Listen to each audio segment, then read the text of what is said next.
Hola amigos y amigas del programa Contextos que se transmite a través de las redes del periódico Ultimátum. Muy buenas noches nuevamente este viernes, cerrando la semana y con mucho gusto de estar con ustedes.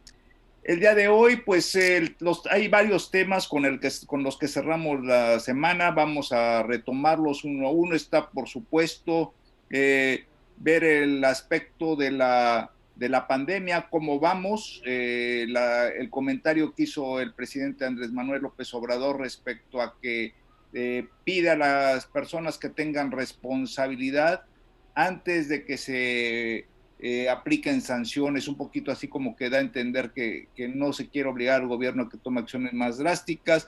Por supuesto, el desenlace de la elección por Morena y también pues, vamos a comentar algo respecto al panorama electoral que existe para nuestra entidad y otras noticias que han sido de interés a lo largo de esta semana.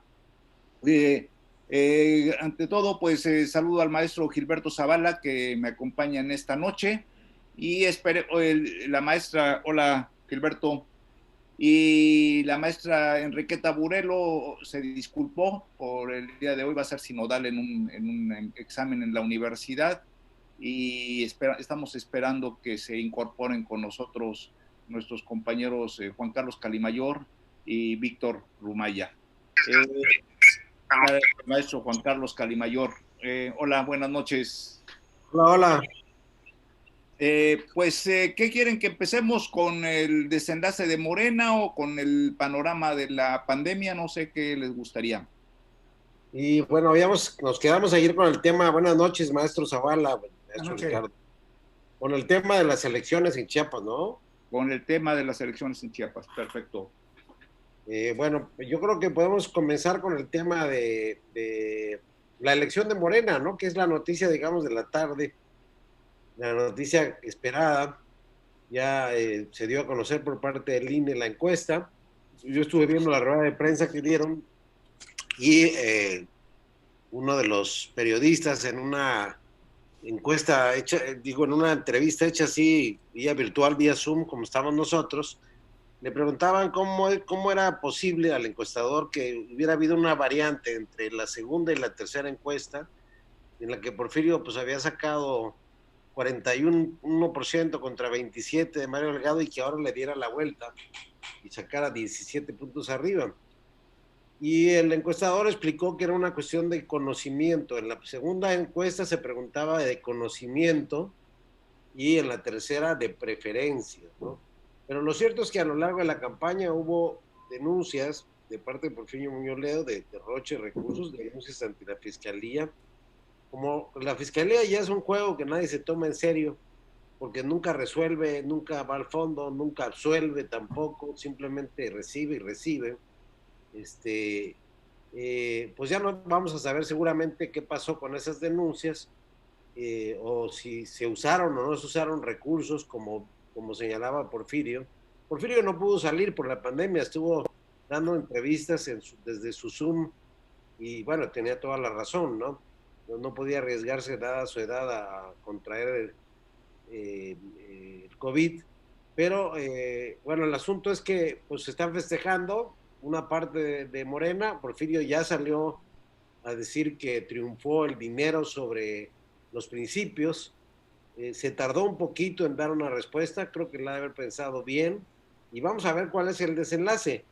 A mí me hubiera gustado por una izquierda eh, de más nivel para el país, Porfirio, en ese partido. Es más, me hubiera parecido hasta preocupante para los liderazgos que hay en el PRI, en el PAN, en el PRD, casi nulos, que Porfirio se los iba a barrer con una facilidad extraordinaria. Pero bueno, prefirieron a Mario Delgado, que es, en mi opinión, un tipo inescrupuloso, un tipo que hoy le pueden decir una cosa y mañana dice otra, que un día rechazó el empleo del ejército en el combate a la seguridad y otro día lo aplaudió. Y ese tipo de personas son leales, pero solo al momento. Claro, están en la lógica del poder, es muy su problema, muy respetable y muy su partido. Entonces, Pues enhorabuena para ellos, a ver en qué acaba el asunto. No creo que vaya a trascender a mayores. Son nietos del PRI, se van a ir sumando todos y a ver qué pasa con Porfirio. A ver si no decide declararse independiente o crea una corriente crítica. Yo creo que ya no le da para hacer algo así, pero no sé qué opinan ustedes, ¿no? Sí, la tomo. Efectivamente, se dio a conocer hace cuando menos un par de horas como ganador a Mario Delgado Carrillo, diputado federal por Morena, quien pues ya está en condiciones, una vez que el Tribunal Electoral del Poder Judicial de la Federación le ratifique el resultado de las encuestas que aplicaron 3 casas encuestadoras. Me llama la atención cuando menos 3, 4 cosas. La primera es que tuvieron un presupuesto por parte del INE de 20 millones de pesos y se gastaron más o menos 16 millones de pesos. Y el muestreo en términos de encuesta, únicamente fueron 4.700 encuestas aplicadas en todo el país. 4.700 encuestas aplicadas con un recurso de casi 17 millones de pesos, con un partido que tiene el poder, que tiene la Cámara de Diputados, prácticamente la Cámara de Senadores, tienen gobiernos, tienen una estructura en el país. Y 4.700 encuestas, yo no sé ustedes, pero ¿no les parece una muestrita como para una elección local y no una elección nacional de un partido así, nacional, grande, poderoso, fuerte, articulado? Bueno, eso refleja, por un lado, la falta de estructura, a lo mejor, la falta de cohesión, ese golpeteo, señalamientos, acusaciones internas de un diputado, un líder ahora de un partido relativamente joven con otro aspirante a la dirigencia nacional como es Porfirio Muñoz Ledo, con un bagaje, con una experiencia. Pero me quedo con algo que hizo Mario Delgado. En las últimas horas articuló, y creo que esto justificaría el resultado, articuló una relación con Jacob Polensky y con Gibran Ramírez, dos aspirantes que no pasaron a la segunda etapa de las encuestas y que pactaron. Porfirio se quedó en la confrontación, en el señalamiento, en el acusar de recursos, incluso por ahí hay una demanda en la que pedía que se investigara de dónde provenían tantos recursos, hace alusión o así es la percepción de que pudiera ser del narcotráfico. Esto evidentemente, a la par de esta encuesta, tenemos los dos resultados electorales que se dieron en la intermedia, en Coahuila y en Hidalgo, que sin duda tiene que ver, le influyó mucho que la dirigencia, a lo mejor, en este caso de Morena, no tenía una dirigencia y se andaban peleando. Pero más allá de todo esto, a mí me parece que debió de haber sido más robusto el resultado, más competitivo, porque de lo contrario sería muy triste, muy lamentable que Porfirio Muñoz Ledo, con el bagaje, con la experiencia y con la edad, quedara rezagado y quedara, digamos, obligado a una búsqueda política que ya no le da en términos de edad por fuera de Morena, que creo que no lo haría, sería torpe a lo mejor, y a lo mejor es muy rápido para calificarlo, pero creo que va a aceptar los resultados. Pero a pesar de todos esos movimientos, a mí me parece que la encuesta, el resultado, no justifica en términos de competitividad, en términos de gasto, en términos de lo que significa Morena para el país en términos de poder. Creo que es algo que, pues ni al caso, ¿no? Pero en fin, qué bueno que ya resolvieron sus asuntos. Sí, yo creo que, pues es cierto, yo creo que el dilema que hay en cuanto a Morena, también a mí se me hizo raro que se optara por la encuesta. Y al parecer yo creo que el Moreno enfrenta un poquito está enfrentando el mismo problema que ha enfrentado siempre el PRI. De alguna manera, cuando el PRI era el partido gobernante, pues prácticamente todo el país, claro, por el esquema corporativo que tiene el PRI, iba a decir que tenía, pero que tiene ya muy, muy desgastado, ya muy lleno de hoyos, pero finalmente sigue siendo el esquema corporativista. pues mucha gente se asumía como priista en determinados momentos por conveniencia o por su trabajo, o porque les simpatizaban los priistas o porque no había de otra. Pero el gran problema es que el PRI nunca pudo determinar cuántos militantes tenían en realidad. O sea, era prácticamente la pregunta de los 64,000 pesos, decir cuántos militantes tiene realmente el PRI. Y a Morena le está pasando un poquito eso, ¿no? Claro, no es un partido, primero no es un partido, o sea, es un movimiento y eso le resta muchas, eso le significa muchas desventajas, algunas ventajas, pero yo creo que más que desventajas. Entonces creo que debe de organizarse como partido. Y Pero también ¿cuál debe sería la diferencia sustancial entre partido y movimiento? Para entender un poco. bueno, en partido de acuerdo, ahí podría yo meter la clásica definición de Duverger, ¿no? En cuanto a partido político, que es una estructura, y tiene una declaración de principios, hay una organización, tiene todo un carácter institucional y de alguna manera unos reglamentos internos, Una etcétera. cultura Sí, institucional también. una estructura, principalmente es una estructura institucional. Un movimiento entonces sería ¿cómo?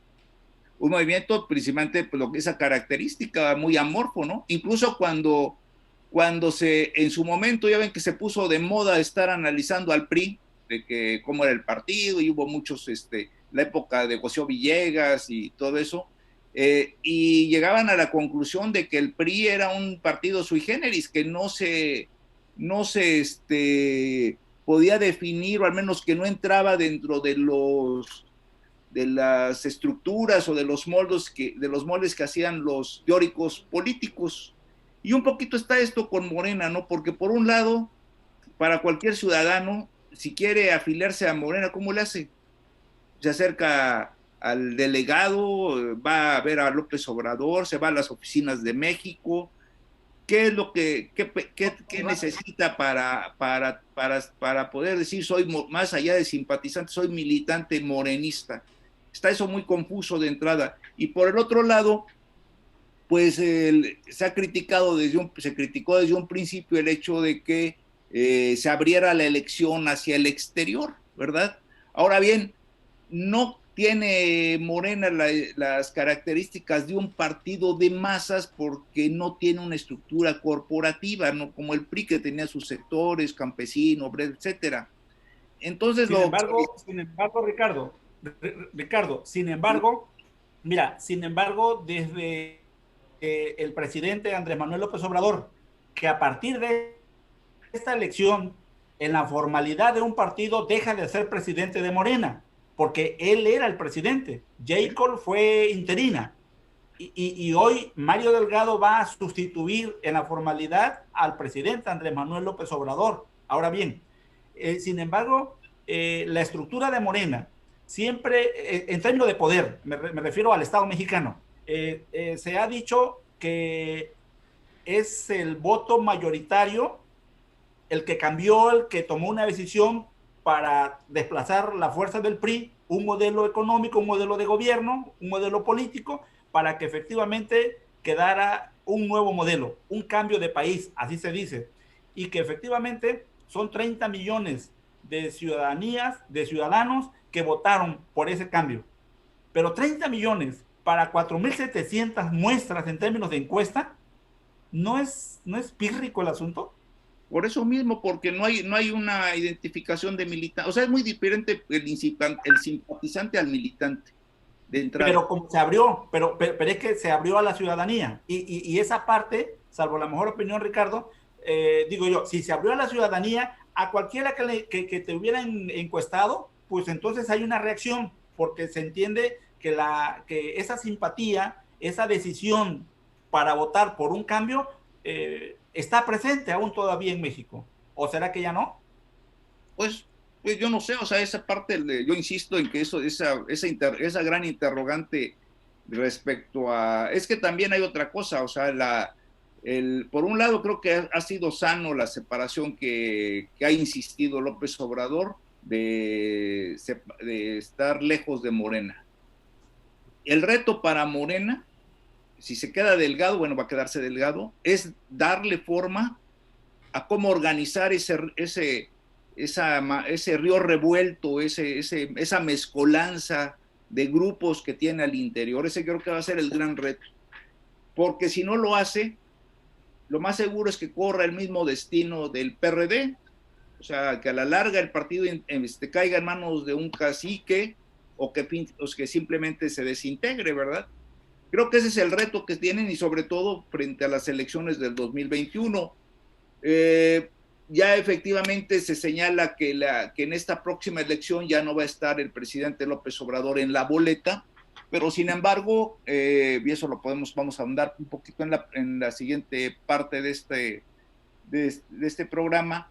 Sin embargo, creo yo que en la mente del votante va a haber dos escenarios. Por un lado, el voto respecto a los candidatos locales que se le vayan presentando, de acuerdo a cada entidad, de acuerdo a sus preferencias, y por el otro lado, la posición de que si estás a favor o en contra del proyecto de Andrés Manuel López Obrador. Entonces son dos aspectos diferentes que seguramente, aunque no esté López Obrador en la boleta, va a incidir en la preferencia del voto. Adelante, Juan Carlos. Sí, me gustaría hacer Raúl Bonifaz, nuestro amigo, seguramente el diputado, con toda seguridad, nos hace un comentario. Dice: con todo respeto, es una muestra basada en estadística válida científicamente. La aportación para la promoción fue voluntaria, los que simpatizamos con Mario Delgado. La encuesta fue resultado de una decisión judicial. Porfirio no tiene ahora la fuerza física para mover una estructura nacional. Morena es ya un partido nacional. Morena tiene estructura de cada sección electoral y comités en los municipios. No, sería bueno tener la oportunidad de invitarlo un día a charlar por acá, porque a lo mejor piensa que estamos muy cargados, pero bueno, este es un programa de crítica y leemos con mucho gusto su comentario. Lo que pasa es que deben de tomar en cuenta es que así como se ve desde fuera o como se le ve desde el otro lado, ¿no? Y esto que pues hay que decirlo, el maestro Ricardo del Muro coincide con la 4T en algunos temas, en muchos, no sé, el que defina, no lo voy a etiquetar, pero bueno, esta es la percepción que yo veo en los analistas a nivel nacional, ¿no? Esta disfuncionalidad, este pleito por el poder. Yo, por ejemplo, no sé ustedes, yo no veo, como tampoco veo en la oposición en Chiapas, quiénes son los dirigentes, ¿no? Yo conozco al del PAN porque es el mismo desde hace 14 años, que es Carlos Perromeque. Conozco al del PRD que acaban de poner porque es un viejo militante del PRD que lo conocen más por su apodo, con todo respeto, ¿no? Y a Robelo del PRI que lo acaban de nombrar, ¿no? Como interino o provisional, pero no sé quién es el presidente de Morena. Entonces, el problema para Morena es que, y esto hay que decirlo con toda responsabilidad, ¿no? El PAN, que tenía 60 años, le costó llegar al poder.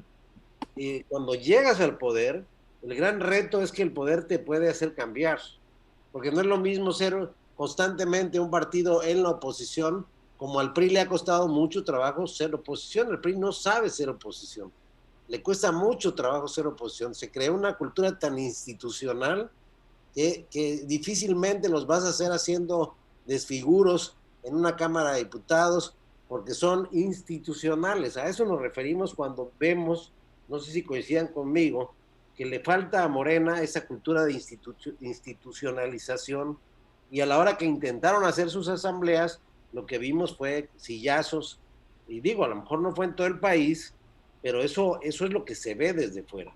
Y otra cosa que se ve desde fuera y se ve muy mal, no lo deberían de hacer porque pues para los adversarios es oro molido, es el que se hagan acusaciones tan graves, el que se hagan acusaciones entre ellos tan graves. O sea, Porfirio terminó acusado de acosador, un grupo de diputadas mujeres de Morena hizo una rueda de prensa. O sea, es como aquel viejo comercial de una invitación a una obra de teatro que veíamos que decía: las mujeres podemos despedazarnos, pero jamás nos haremos daño. No, sí le hace mucho daño a un partido el que la confrontación pública entre sus militantes más distinguidos sea de ese nivel. Ahora, si tiene la capacidad de perdonarse los agravios y actuar como si nada y salir abrazados, vaya, caray, mis respetos, pero tendría que haber un desagravio, una disculpa de por medio, o un fin de la historia feliz en el que quedaron aclaradas las cosas. En este país no pasa nunca nada. Hay denuncias y no pasa nada. Nunca vamos a saber lo que pasó ahí.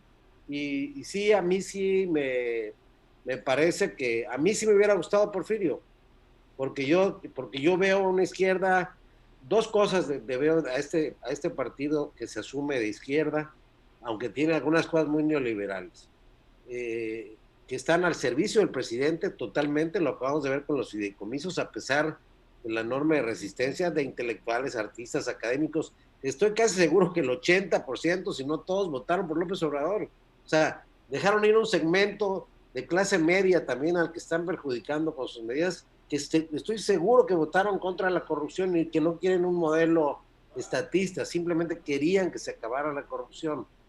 Esto por una parte. Entonces, bueno, Mario Delgado es el líder perfecto porque es un subordinado al presidente. Porfirio quizá hubiera marcado una pauta, pero hubiera recuperado, en mi opinión, muy respetuosa, la credibilidad de una izquierda más moderada, menos secuestrada por unos cuantos radicales que tienen voz y que la aprovechan y que, en mi opinión, están haciendo que el presidente se confronte innecesariamente y se cree flancos y se cree enemigos a cada rato que a veces ni tenía. Mira, yo creo que efectivamente, en términos de la opinión que hace el diputado Bonifaz, ¿va? Sí, Raúl. Me parece que de todas maneras sigue siendo una justificación muy, muy pequeña, porque estamos hablando de un partido del presidente de la República, o a la inversa, un partido que tiene al presidente en la República. Es de él, es de su partido. Tiene gubernaturas, tiene diputados, tiene senadores, tiene, o sea, una estructura, un bagaje amplio, demasiado amplio. Y entonces, Morena, sin duda, visto desde la percepción política, es articulador y es fuerte. Fíjate nada más, cómo está la fuerza política de Morena. Tiene al PT, al Partido de Encuentro Social.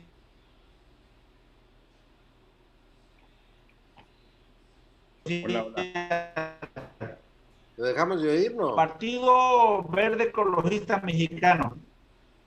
Hoy, redes sociales progresistas. Fuerza. Ese es el poder de Morena. Hay una estructura desplegada, tiene programas.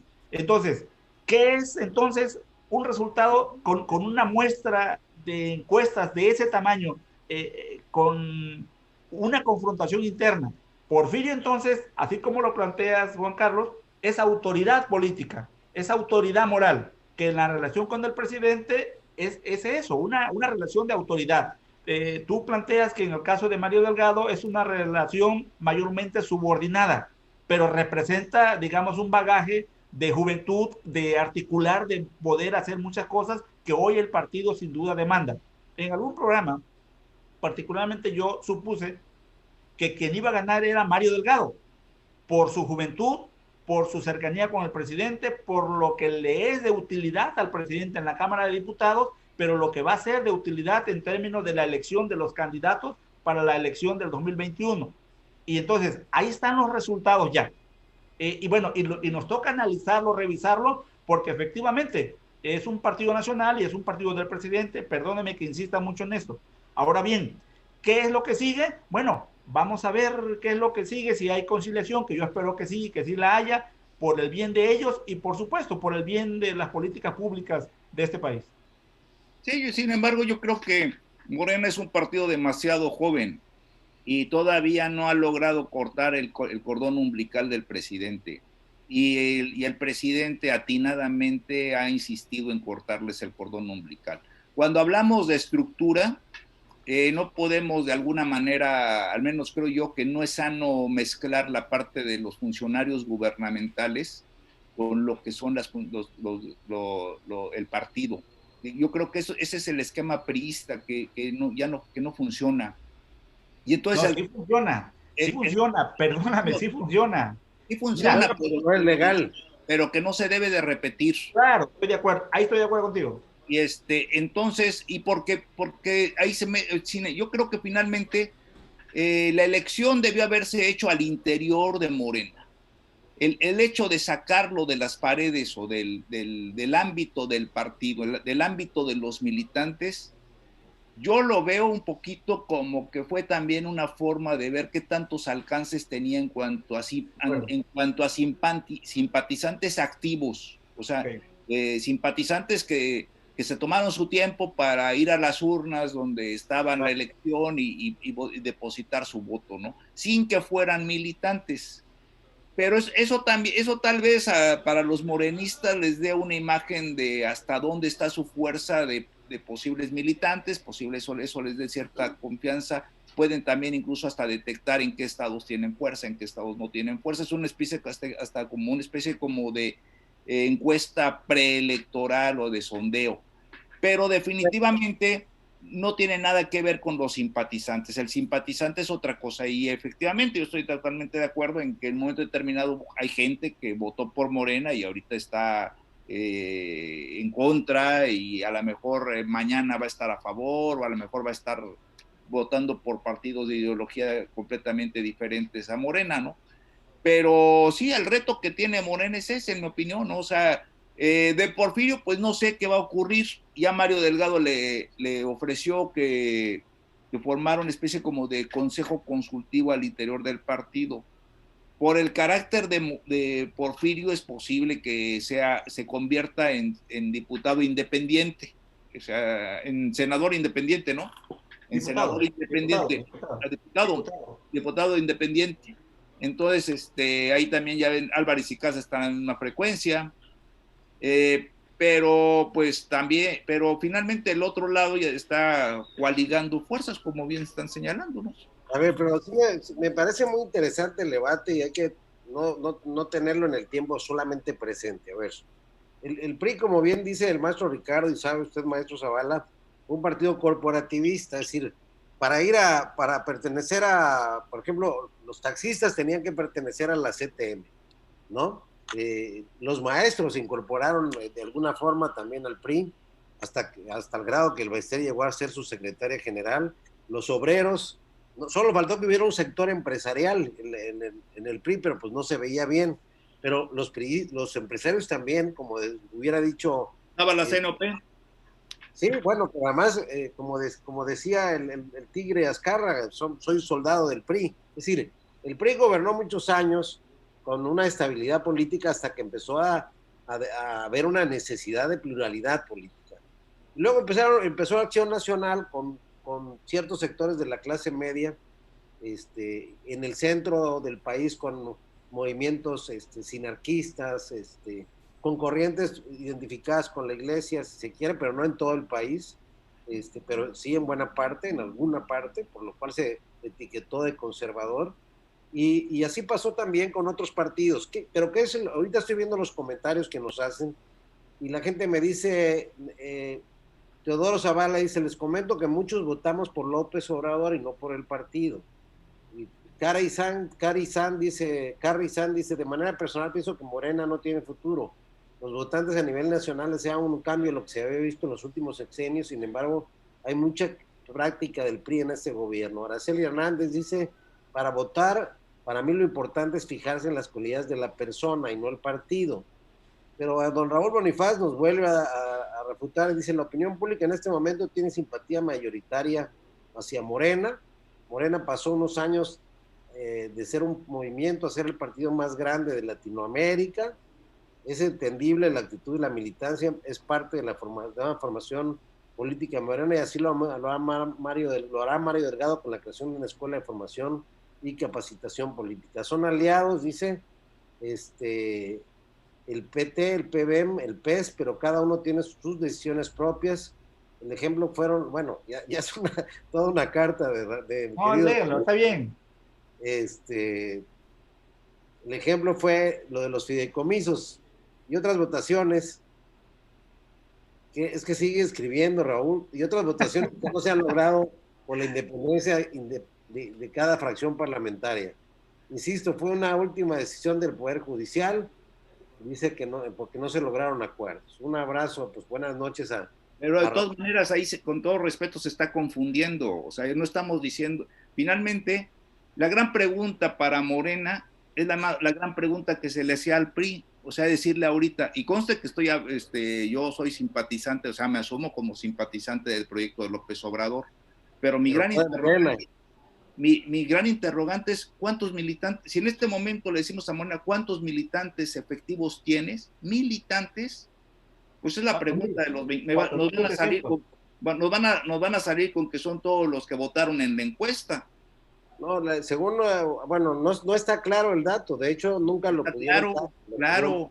Y además es un movimiento que está intentando convertirse en un partido. A ver, pero a ver, por ejemplo, el PAN con muchos años en el poder llega a Fox, crea un fenómeno que ya está el hartazgo, vota la gente por él, pero a ver, pero toda esa gente que votó por él no se volvió panista automáticamente. No, pero el PAN es otra cosa, el PAN, si hay un partido clásico y en estructura clásica, o no sé ahora, pero antes, si había un partido de estructura clásica y que...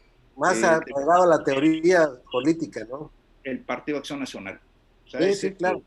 Totalmente, ¿no? Un poco más afín a otras formaciones políticas en otras partes del mundo. Pero insisto en el tema, la gente vota por las personas. Claro, sí. Que yo sí. Y pero tampoco no se puede señalar que tienen el poder, sí, pero no estamos cuestionando eso, ni tampoco estamos cuestionando que sea válida o no tener aliados o que tengan la mayoría en el Congreso. La duda que hay es realmente Morena, ¿cómo podemos estar seguros que es un partido político? En ese sentido, ¿no? Ese es su reto, creo, ¿no? Tiene registro, como tal.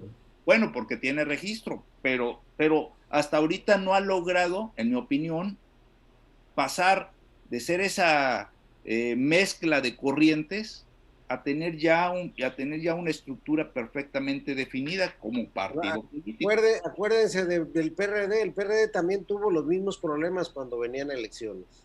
Es decir, la izquierda era más complicada para hacer elecciones, quizá un poco por el perfil de sus militantes, lo que se quiera, pero lo que vale la pena, digamos, racionalizar en esta charla es que el modelo de partidos desde el punto de vista teórico, desde el punto de vista de la función de un partido político, por ejemplo, en Estados Unidos, me gusta el ejemplo y la referencia. Allá la población es republicana o es demócrata, y van a votar por Biden porque hay un pequeño switch de votantes que pueden cambiar de opinión, pero la gente está muy definida con sus partidos, a diferencia de México, donde los militantes de los partidos son unos cuantos, y lo que vemos cada sexenio, cada elección presidencial, es una gran mayoría de simpatizantes por las cualidades personales del candidato. Entonces, yo creo que nos hace falta quizá reivindicar a la política, hacer que la gente participe de uno o de otro modo en los partidos políticos, y para poder exigirles con el que se identifiquen más sus creencias, sus ideologías, y eso es un gran reto. No hemos podido, a pesar de lo caro de nuestra democracia, no hemos podido, como decía hace rato el maestro Ricardo, no se ha destetado Morena. El presidente ciertamente, al menos exteriormente, nos dejó que se arreglaran solos. Me parece bueno, me parece positivo. Ahí véanselas como puedan, y casi los regañó por no ponerse de acuerdo. Pero bueno, está claro, pues, que los dejó vivir vivir como adolescentes su proceso, ¿no? De adaptación, de madurez hacia un partido político. Mira, miren, yo creo que en el caso del PRI, por ejemplo, el ejercicio político tiene que ver con la percepción. El ciudadano percibe quién es honesto, quién es fuerte, quién articula, quién tiene liderazgo. Y me parece que en el caso del PRI perdió la magia de resolver sus problemas internos y de mantener un ejercicio de gobernabilidad y de preferencia electoral o preferencia ciudadana. Entonces, lo que adolece hoy Morena como tal es esa parte, es esa magia que no se ve, que no se siente. Ojalá que ya habiendo definido su dirigencia nacional, emerja esa magia a la que hace de una u otra manera alusión el diputado Bonifaz, en términos de que demuestren liderazgo, porque de eso es lo que la gente está pendiente y atenta. Lo que quiero decir es que Porfirio Muñoz Ledo, después de las elecciones de Coahuila e Hidalgo, él señalaba de que si hubiera estado Andrés Manuel en las boletas o en el proceso o en el partido,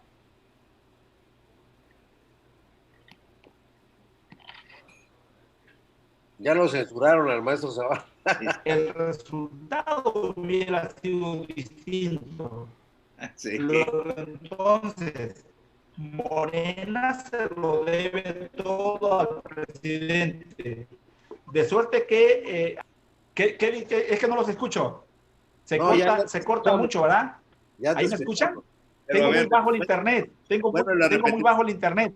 Vuelve a repetir. No, que yo estaba comentando, he estado comentando en que efectivamente la magia de Morena es el presidente. Y por eso efectivamente Porfirio Muñoz Ledo, con el resultado de Coahuila e Hidalgo, hacía alusión de la necesidad de que el presidente estuviera o hubiera estado en el proceso para que cohesionara a la ciudadanía en torno a una figura, un proyecto. Ojalá que ahora que Morena, que ya definió su dirigencia, ojalá encuentre la magia para que, en términos de la percepción, ¿me escuchan? Sí, pero ahí está la clave en lo que está diciendo el maestro Zavala. A ver, ya no se pueden seguir sacando su publicidad con el presidente al lado. O sea, el reto de Morena y de todos los partidos es buscar buenos candidatos entre la ciudadanía, lo mejor que tengan de su militancia. Por eso yo defiendo que los partidos tengan prerrogativas, porque se olvidaron de formar y capacitar cuadros. Raúl, si nos sigue escuchando, sabe muy bien de qué estamos hablando. Claro. Él trabajó mucho eso en el PRI, ¿no? O sea, lo que deben hacer un partido, cuando yo entré al PAN hace muchos años, hace más de 20 años, nos daban cursos de doctrina, nos traían ponentes para hablar sobre los principios del partido para que entendiéramos si realmente nos identificábamos, simpatizábamos.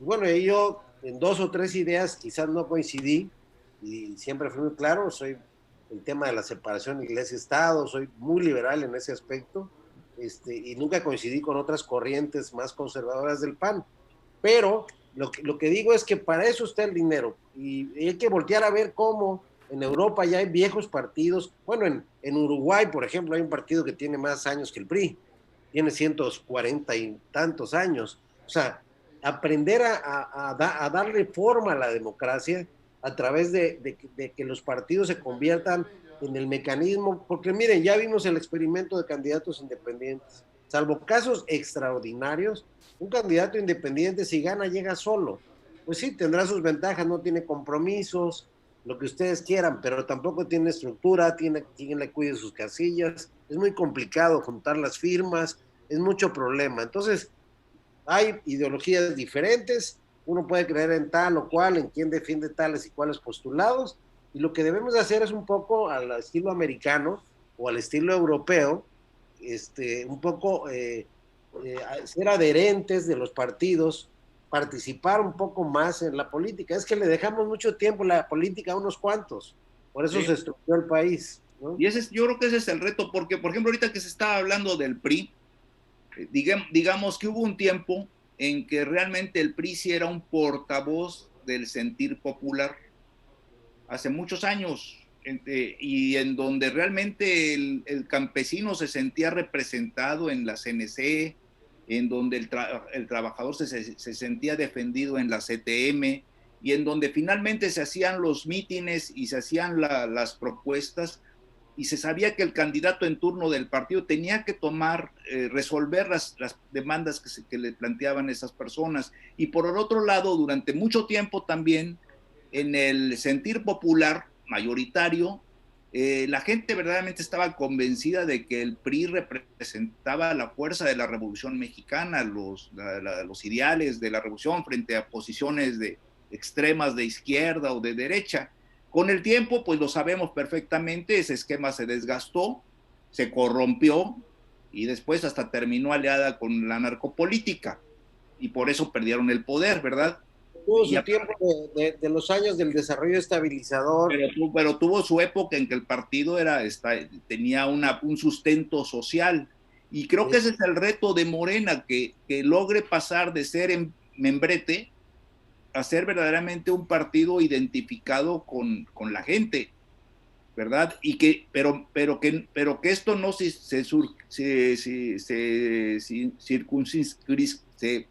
circunscriba, perdón, a la figura presidencial.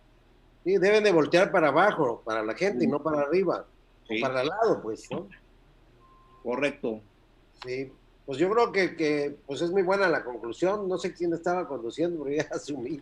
Bueno, vemos la parte de las elecciones aquí en Chiapas, en la entidad. Bueno, mira, tengo un dato que conseguí, porque sí se acuerdan que hubo una reunión del gobernador Rutilio Escandón. Exacto.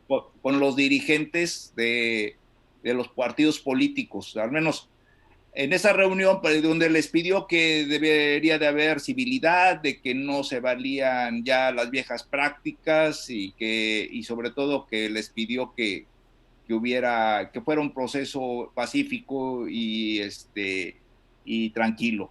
Y ahí se identificaron 12, bueno, yo del comunicado que mandaron, como yo también no sabía ni quién dirigía qué partido, pues tomé los nombres al menos de los que asistieron como dirigentes. Y entonces tenemos, por ejemplo, se los leo y entramos al debate, ¿no? Movimiento Regeneración Nacional Morena, aquí ponen a Ciro Sales Ruiz. ¿Él es? El Partido Verde Ecologista de México, Valeria Santiago Barrientos. Es una diputada del Partido Verde, sí. Partido del Trabajo, Carlos Mario Estrada Urbina. Ese es un viejo militante y apreciado militante del PP. Del Partido de Revolución Institucional, aquí mencionan a Héctor Aurelio Robelo Báez. De la Revolución Democrática, José Antonio Vázquez Hernández. De Nueva Alianza, Rodolfo López Rasgado. Ese, ¿quién sabe? Sí, ni en su casa, ¿no? Podemos mover a Chiapas, Justo Tomás Hernández Herrera. Encuentro Solidario, Calimaya de León Villar, Caliyanama de León Villar. Chiapas Unido, Conrado Cifuentes Astudillo. Acción Nacional, Carlos Palomeque Archila. Partido Popular Chiapaneco, Mauricio Morales Valdés. Y Movimiento Ciudadano, Claudia Trujillo Rincón. En total, 12 partidos. 12 partidos más los que acaba de aprobar el... Sí, esto sería, digamos, para lo que sería la elección local, ¿no? Y que también podrían tener su extensión para los diputados federales. Si quiere, maestro Zavala, comenzamos analizando un poco primero habrá que ver cuántos partidos son afines a la 4T y cuántos no son afines. Hoy se están conformando dos grandes bloques generales, aunque hay un poco de indefinición todavía, entre Movimiento Ciudadano, que hasta hoy está diciendo que va solo, el PAN y el PRI, que están coqueteando, pero no se acaban de definir, del otro lado, pues todos los demás partidos. Es así como está el escenario. 3 partidos locales, que como bien sabemos, es una costumbre sexenal. No acabo de entender las razones por qué los gobernadores en turno crean sus propios partidos y luego se los endosan así como en la espalda, ¿no? Ahora ahí te lo endoso y ahí lo agarras tú. Y la pregunta es, ¿qué hacen todos esos partidos que solo aparecen en temporada de electoral, cuando reciben un subsidio mensual, permanente, y deberían de formar, dar a conocer sus plataformas, capacitar a sus cuadros, para que cuando lleguen a las elecciones tengan con qué competir, tengan buenos oradores, buenos debatientes, gente formada, incluso en la administración pública, en el debate público, informada del acontecer cotidiano para que puedan participar en los temas de discusión, pero yo veo muy pobre, muy flaca nuestra democracia. Hoy publiqué un artículo, maestro Ricardo y maestro Zavala, en el que hago énfasis en contrasto dos cosas. Si el gobernador cumple su palabra, que le voy a dar el beneficio de la duda, de que no va a intrometerse en las elecciones, no lo vimos ahora, no vimos una movilización, hay que ser honestos, en Hidalgo y en Pachuca del gobierno federal, no hubo operadores, o al menos hasta ahora no se sabe nada, y no se sabe que haya habido denuncias de condicionamiento del voto por parte del gobierno federal hacia Morena en esos estados. Y el presidente dijo, para rematar, que esa era la democracia y que si había diferencias, que lo hicieran por la vía de las impugnaciones. Pum, pum, se acabó. Entonces, pero el problema es que Chiapas es un estado muy complejo. Primero tenemos el gran problema de que somos el estado con mayor analfabetismo del país, muy por encima de la media nacional, con un 14% de analfabetas, es decir, personas que no saben leer y ni escribir.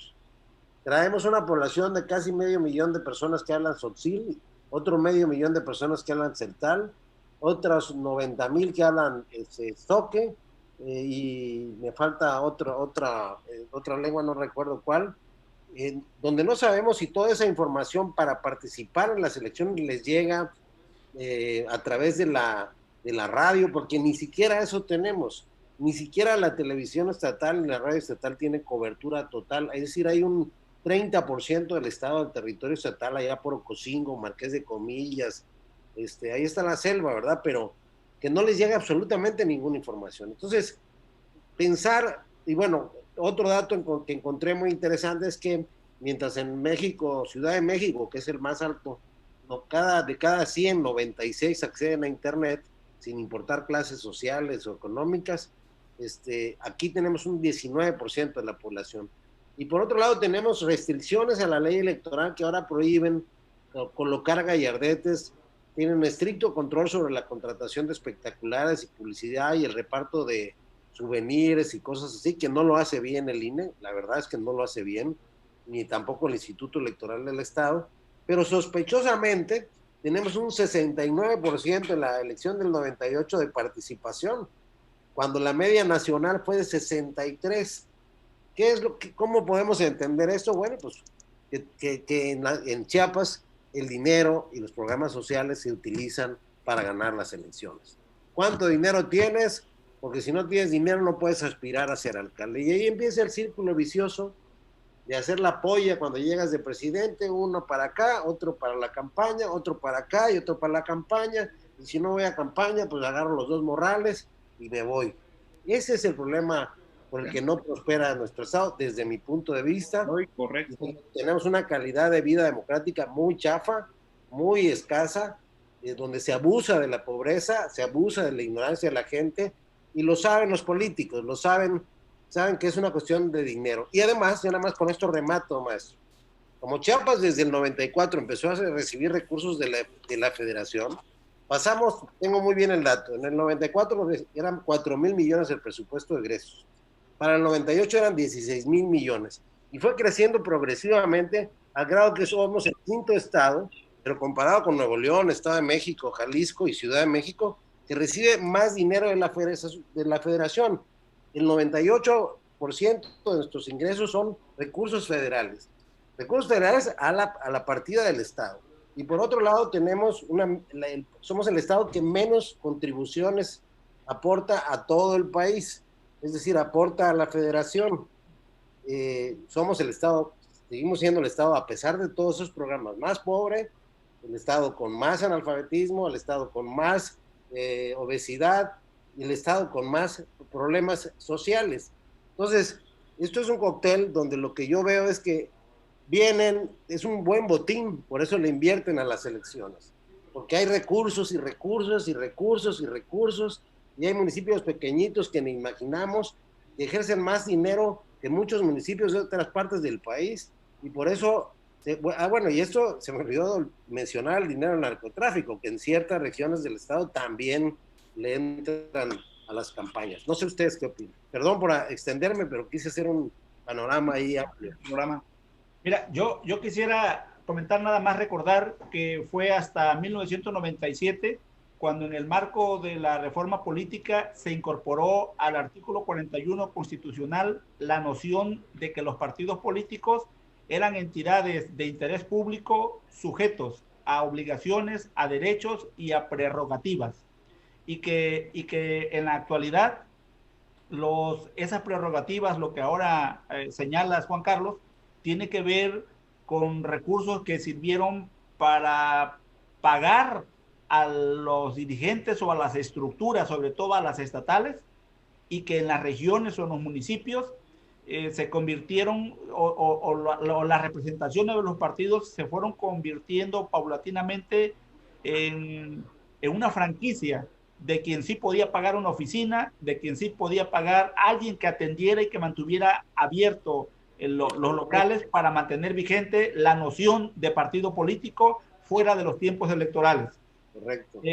Y tú haces alusión, Juan Carlos, al narcotráfico, y yo quiero recordar que de la década de los 80, cuando el neoliberalismo interviene mayormente en los países de Sudamérica, particularmente en México, en donde las empresas transnacionales empiezan a poner sus intereses en términos de sus negocios, su libertad que ellos tenían, de la parte del capital que ponen en cada uno de los países o de los estados. Ahí surge un fenómeno en el que ellos también empezaron a invertir, a hacer una inversión en figuras políticas para que pudieran ser contendientes en los procesos de elecciones, y que a través de esas elecciones pudieran servir para llevar a cabo modificaciones importantes en las constituciones locales. Por eso yo quiero entender desde ahí la posición del presidente Andrés Manuel López Obrador de separar lo político con lo económico, y que rechaza, por supuesto, él esta participación o esta injerencia de los grandes consorcios. Entonces, por un lado están las iglesias, el narcotráfico, los empresarios, y se dejó de lado a la ciudadanía. El partido dejó de ser ese vínculo, esa magia que conectara y que resolviera los problemas comunes y cotidianos que sin duda tiene la sociedad, y entonces se convirtieron en espacios, ¿cómo llamarlo?, burócratas hasta cierto punto, para recibir un salario, y dejaron de, algo que mencionaste hace un rato, de formar cuadros, de darle capacitación para mantener vigente la filosofía del propio partido. Bueno, yo lo que quería comentar es esto, de que efectivamente yo creo que Chiapas ha jugado un papel fundamental, como que es un depósito de votos. O sea, no olvidemos que el millón de votos con el que ganó Carlos Salinas de Gortari, en buena medida se ganaron acá en Chiapas, ¿no? En aquella época creo que la votación fue en algunos lugares del 100%. En Chamula me llamó a mí mucho la atención, porque fue la primera vez en que vi una elección en donde decía todos los votos para el PRI, 0 votos para la oposición, algo increíble. Y por el otro lado, por las características del Estado, un Estado en donde, salvo el sector empresarial y digamos una parte del turismo y la cuestión agropecuaria, el otro sector que da empleo en nuestra entidad es la burocracia. Y los partidos, en buena medida, durante mucho tiempo, al menos los partidos locales, durante mucho tiempo se convirtieron en agencias de empleo, o se han convertido en agencias de empleo, ¿no? O sea, ya sabemos perfectamente que si llegaba el PAN a la presidencia municipal, pues bueno, buena parte de los panistas iban a tener chamba durante 3 o durante 6 años, dependiendo el puesto en que estaba la persona ahí. Y esa es la figura que ha prevalecido, ¿no?, en entidad. Yo creo que todos hemos sido testigos en las elecciones, que a veces se hace ya en forma descarada, el famoso carrusel, tomando lista las personas. Las casillas están perfectamente puestas de tal manera que ante una colonia de clase media se le pone como contrapeso 2 colonias de los sectores populares, que el día de la elección son bajadas en combis y en taxis, y que se le dan los dineros, ¿verdad? Sin embargo, pues ahora la pandemia va a poner en jaque a los partidos, porque Si se acuerdan, ya en la última elección, los famosos simpatizantes, bueno, las simpatizantes de cada partido, pues eran las señoras que les daban su dinero, señoras, pero principalmente las señoras, que son las más activas en este sector, para que fueran a aplaudir al candidato en turno. Y había algunas que incluso ya tenían muy bien organizado su grupo de porristas, por así llamarle, y lo mismo iban a aplaudir al del PRI, que al del PAN, que al de Morena, ¿verdad? Las viejitas que también se alquilan para abrazar. Yo, por ejemplo, al Güero le encantaba siempre salía la foto con la viejita, y creo que era no sé si era la misma viejita, pero era ya parte de la fotografía oficial, la viejita llorando así con el candidato, como viéndolo como el redentor. Y bueno, son prácticas que ya con la pandemia como que ya no se van a poder repetir, ¿verdad? Ese punto ya, por ejemplo, en Estados Unidos ya los pusieron en jaque, al menos los actos masivos. Y pues sí, estas elecciones en ese sentido van a tener los partidos que buscar otras opciones para tener militantes y recuperar la credibilidad con sus simpatizantes y sobre todo recuperar militantes, porque son instituciones que les está pasando lo mismo que a las iglesias, ¿no? Están perdiendo feligreses. Así es. Bien, si les parece, compañeros, ya se nos acabó el tiempo. Ya nos están diciendo que ya terminamos. Agradecernos la presencia, el habernos escuchado, el haber participado a quienes nos acompañaron esta noche, este fin de semana, que sea agradable en familia. Nos sigamos cuidando, por favor. Lo del coronavirus está muy cañón, está muy delicado, y por favor, que el día lunes podamos volver a escucharnos, a vernos, a escribirnos. Un fuerte abrazo a todos en casa. Juan Carlos, buenas noches. Ricardo. Buenas noches y buenas noches a nuestras amigas y amigos que nos siguieron. Muchas gracias.